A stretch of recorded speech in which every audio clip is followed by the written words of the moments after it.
64 members have voted in favor of Clause 10 and none members are against. So the motion is carried by the votes of not less than 2/3 of the total membership of the House. Clause 10 therefore form part of the bill. Clause 11, there is no amendment in Clause 11. The question is that Clause 11 do form part of the bill. All those members who are in favor of the Clause 11 may rise in their seats. Count to be made.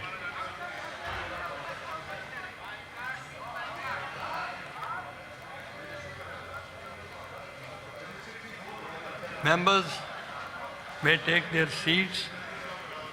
All those members against Clause 11 may rise in their seats.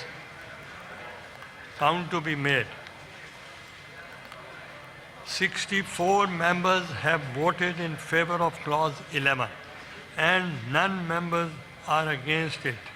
So the motion is carried by the votes of no less than 2/3 of the total membership of the House. Clause 11 therefore form part of the bill. Clause 12.